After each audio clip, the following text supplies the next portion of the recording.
حضرت رابعہ بصری بیٹھی تھی. حضرت سفیان ثوری بہت بڑا نام ہے. یہ وہ شخصیت ہے کہ جب جایا کرتے تھے تو اولیاء اللہ کھڑے ہو کے ان کا استقبال کرتے تھے. بغداد میں اتنا بڑا درجہ تھا ان کا. حضرت جعفر بن سلیمان بھی بیٹھے تھے, سفیان ثوری بھی بیٹھے تھے. تو حضرت سفیان ثوری دعا مانگنے لگے. جناب رابعہ بصری پردے کے اندر بیٹھی ہوئی تھی, دعا مانگنے لگے, اے اللہ مجھ سے راضی ہو جا, اے اللہ مجھ سے راضی ہو جا, اے اللہ مجھ سے. دیر تک دعا مانگتے رہے تو بی بی صاحبہ, مائی صاحبہ اندر سے بول پڑی ناراض ہو کے, کہنے لگی بس کر سفیان, کیا دعا مانگ رہا ہے تو, کب سے میں سن رہی ہوں, بس کر.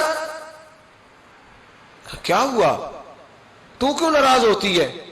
فرمانے لگی سفیان تو نے ایک بار بھی کہا میں نے برداشت کیا, دوسری بار بھی کہا, بتائیے دعا ٹھیک ہے کہ نہیں ان کی؟ اے اللہ تو مجھ سے راضی ہو جا. اس دعا پہ ناراض ہوگی مائی صاحبہ. کہنے لگی تو نے ایک بار بھی مانگی تو میں چپ رہی, دوسری بار بھی مانگی تو اب تو چپ ہی نہیں کر رہا, بس کر. تو حضرت سفیان کہنے لگے چل میری اصلاح کر دے. تو مائی صاحبہ کہنے لگی تو یہ تو کہہ رہا ہے یا اللہ راضی ہو جا, یا اللہ راضی ہو جا, پہلے تو بتا تو اللہ سے راضی ہے؟ پہلے اپنے نفس پر نظر ڈالنا, تو راضی ہے؟ روز نہیں مانگتا کہ 2 کروڑ چاہیے, 6 کروڑ چاہیے انسان کا نفس. روز نہیں کہتا بڑی گاڑی چاہیے, روز نہیں کہتا میرے بھی ٹھاٹ باٹ ہو, میں بھی بڑی گاڑی میں کھڑے ہو کے لوگوں کو ہاتھ لہرا کے لیڈر بنوں. روز نہیں کہتا میرا بھی بڑا نام ہو. پہلے بتا نا تو راضی ہے؟ حضرت سفیان ثوری نے جب بات سنی تو جھگڑا نہیں کیا, بلکہ اللہ اکبر کہا, چیخ مار کے رونے لگے. کہنے لگے رابعہ تو سچ کہتی ہے, ابھی تو میں اس منزل تک نہیں پہنچا کہ میں رب سے راضی ہو جاؤں تو میں اسے راضی کرنے چلا ہوں, تو سچ کہتی ہے. قریب ہی حضرت جعفر بن سلیمان بیٹھے تھے, وہ بی بی رابعہ کے پاس گئے. کہنے لگے مائی صاحبہ مجھے تو بتا دیں آخر بندہ اللہ سے راضی ہوتا کب ہے, یہ منزل شروع کب ہوتی ہے؟ تو آپ فرمانے لگے اس وقت کہ بندے کا جو حال نعمت ملنے پہ ہوتا ہے نا, جب وہی حال اس کا مصیبت آنے پہ ہو تو پھر سمجھو وہ اپنے رب سے راضی ہو گیا, پھر وہ اپنے رب سے. یہاں لوگ راضی نہیں ہیں, نہ شریعت کے حکم پر راضی ہیں معاذ اللہ, نہ دین کے آنے پر راضی ہیں, نہ نفاذ شریعت پر راضی ہیں, نہ لوگ اپنے ہر معاملے میں. دیکھیں نا کبھی کبھی تکلیف ہوتی ہے, کئی دفعہ لوگ بات پوچھنے آتے ہیں تو دل کرتا ہے انہیں ڈانٹ جھڑک دیں گے. طلاق کا مسئلہ پوچھنے کے لیے لوگ عالم کے پاس آ جائیں گے, طلاق کا مسئلہ پوچھنے. سوال یہ ہے کہ تو نے شادی سے پہلے کسی عالم سے رابطہ کیا تھا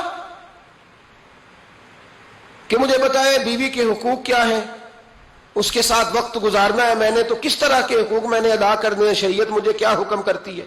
پوچھا تھا کسی عالم سے؟ دین کی ضرورت پڑی تو دین کے پاس آئے, لیکن دین کو عمل کرنے کے لیے کبھی حاصل ضرورت پڑی تو آ گئے, حاجت ہوئی تو آ گئے, طبیعت لگی تو آ گئے. میں درجنوں بار کہہ چکا ہوں کہ جب کسی آدمی کے پاس لاکھوں روپیہ ہوتا ہے تو کسی پیر کے پاس نہیں جاتا کہ حضرت صاحب بڑے پیسے ہیں بتائیں شکر کیسے ادا کروں. لیکن جب ذرا دقت آتی ہے, حالات خراب ہوتے ہیں, تو ہر پیر کا دروازہ کھٹکھٹاتا ہے, کہتا ہے کوئی تویز دے دے. تو بتا جب تیرا دین کے ساتھ صرف تکلیف کا رشتہ ہے تو راضی بالرضا کب ہوگا؟ کب تو راضی ہوگا اپنے رب کے معاملات میں؟ کب تو راضی ہوگا؟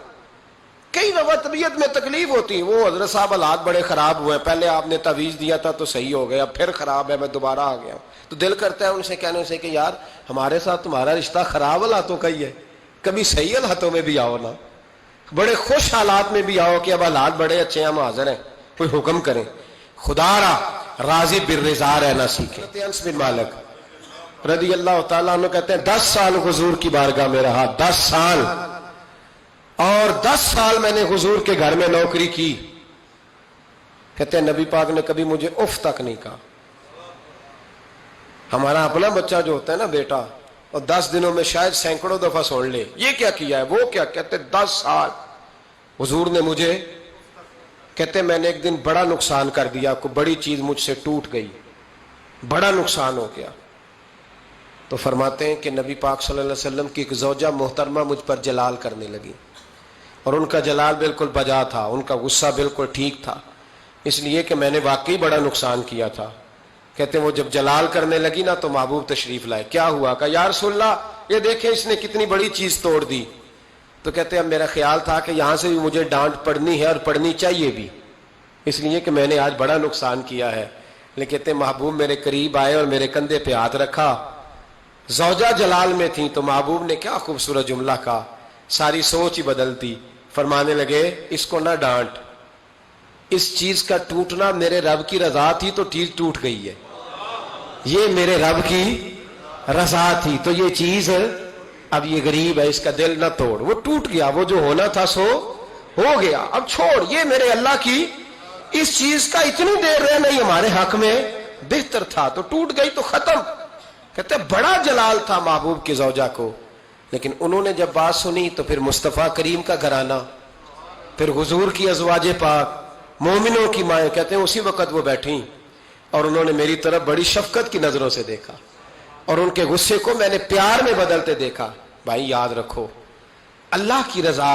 پھر اس وقت 2-4 لاکھ کے لیے لوگوں کو ہارٹ اٹیک نہیں ہوتا، پھر 20-25 ہزار کے لیے بلڈ پریشر اپ ڈاؤن نہیں ہوتا جب بندہ اللہ کی رضا پہ راضی رہنے لگتا. پھر چھوٹی چھوٹی باتیں اس کے لیے سہانے روح نہیں بنتی، پھر ذرا ذرا سی بات اسے تکلیف نہیں دیتی. جب وہ اللہ تعالیٰ کی رضا پر راضی ہونے کا عادی ہو جاتا ہے تو پھر یہ چیزیں اس کے لیے باعث